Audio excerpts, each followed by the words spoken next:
So in this segment, we're going to be talking about the UK's threat to Northern Ireland Protocol as a boost to Vladimir Putin, say EU insiders, which for the most part they are right, because this will split the Western Alliance.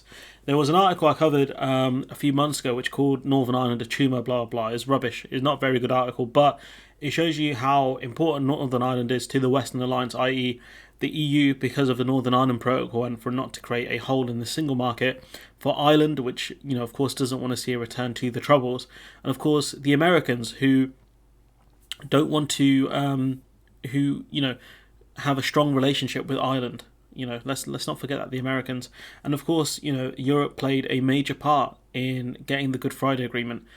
There were countries from all around the world that helped get the Good Friday Agreement. It was a massive international effort to get it, and by the UK doing this, by us breaking international law, we are helping Vladimir Putin by splitting the Western Alliance. So European insiders have warned that the British government's threat to abandon parts of the protocol risks undermining the international alliance against Putin.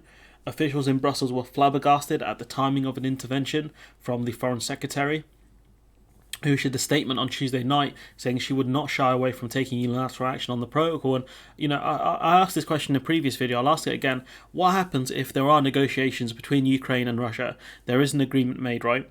And then a few months down the line, or a couple of years, Putin or whoever's in charge of Russia says, actually, do you know what? We signed this deal under duress because we were getting absolutely battered. We don't like it. We're going to go back to war. What happens then? Doubling down on Truss's remarks, her cabinet colleague Michael Gove said warned the EU that no option is off the table, including ignoring parts of the protocol after the UK argued the solution put forward by Brussels last October would worsen food shortages, even though Northern Ireland's doing pretty good for food, and their prices on average are 8% lower than the rest of GB's. Awkward. Gove, a senior cabinet minister, said it would not amount to tearing up the protocol, but he left open the possibility that the UK could pass legislation to disapply parts of the controversial framework. So what they're going to do, or what they're looking to do, is get rid of parts of the protocol in law to avoid getting slapped down in British courts. That looks like their move at the moment. One EU diplomat described Truss's threats of unilateral action as a very risky, even irresponsible, saying it threatened the international alliance against Vladimir Putin. And this could be why the UK is looking at doing this now, whilst everyone's distracted with Ukraine. The EU still have to deal with countries like Poland and Hungary, for example. The UK see this as a good time to do this. Essentially, cause international incident or problems. While damaging UK efforts to secure participation in the EU's research programme Horizon, which we've spoken about before, and secure other agreements, they said, I don't see how unilateral action would solve anything in the short term. It would only worsen the standing of the West as a whole vis-a-vis Putin in these fragile times. And the reason why the EU officials are saying this is not because a lot of them would believe it, but it's because it makes the UK appear in a very bad light that we're helping Vladimir Putin, despite claiming we're world leaders on Ukraine. A second EU source said the EU, all the member states, stand entirely united, and a bit flabbergasted the UK would be doing this now, especially amid a cost of living crisis. Talks between the UK and the EU about the protocol are about to resume following a pause for the Northern Ireland elections, but Brussels is adamant that the protocol itself cannot be renegotiated. Brussels sources close to the talks are not certain of the government's intentions, pointing to mixed messages in briefings, and there is the idea that the UK itself doesn't actually know what to do. The chaotic messaging doesn't suggest that they know themselves where they want to take this. It could be because, certain cabinet ministers are against these actions and certain cabinet ministers are for it, but we still haven't got past the briefing stage yet because there hasn't been any draft legislation. If the UK abandoned the protocol, the EU has several options. It could take legal action and restart previous litigation against the UK that the European Commission paused in July. Other likely options include imposing tariffs on British goods or even suspending the free trade agreement. And of course, another potential option is sanctioning the UK as well. Sources said the response would be robust, while stressing nothing had been agreed. The unilateral action looks like it would go further than Article 16, Article 16, which still has a month delay on it when it's implemented or triggered. But we don't have anything agreed in response, said an EU official. So the EU are still kind of scrambling around trying to figure out what exactly to do, because they don't know what the UK's end game is here. That's a problem, because we're not at the briefing stage yet, and it will still take time to get legislation through the House of Commons.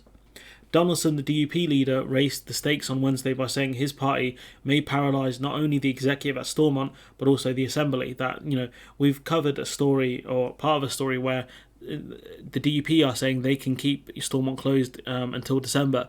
I don't know what happens after December, but essentially saying Stormont won't be open almost this entire year is madness for a party that calls themselves Democratic.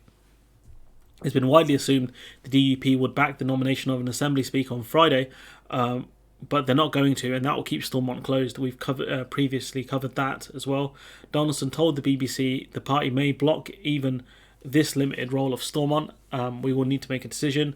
It looks like they've made the decision. They're going to block selecting a speaker, which means Stormont can't open. Donaldson and Downing Street's latest warnings on the protocol showed it was heeding DUP concerns, saying, "I think the pressure we've applied is beginning to have an impact." Again, what is the DUP's endgame here? Because they don't care about the people of Northern Ireland.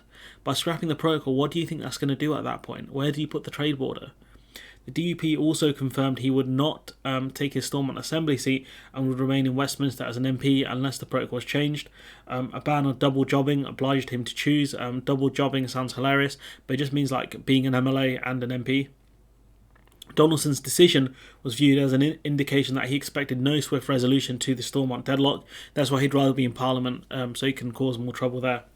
Speaking on BBC Breakfast on Wednesday, Gove said, "We are going to negotiate with the EU in order to get the best possible outcome for the people of Northern Ireland." But, amazingly, the protocol on our keeps, food in Northern Ireland is cheaper. Or groceries at least in Northern Ireland are 8% cheaper than those in GB. So, what else do you want, pal? I don't get it. Truss will be meeting Šefčovič, the European Vice President, tomorrow. That's already happened. It did not go well. And I will be covering that at some point. I just need to get to it. It did not go well, though. He goes, "You would expect a UK government that is thinking about the security of the entire kingdom to say there is no option that is off the table and absolutely everything is right. But the thing is, that's not the case. You can't make those sorts of claims. Not everything will absolutely be right."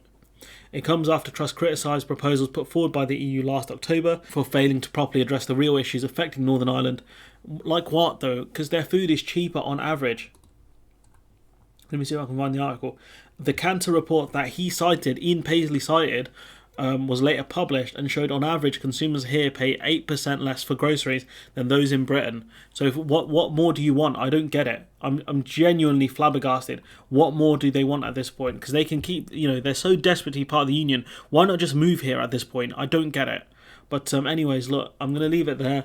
Let me know what you think in the comments below. Like, comment, share, subscribe. Support the channel on Patreon if you can. And hopefully I'll see you in the next one.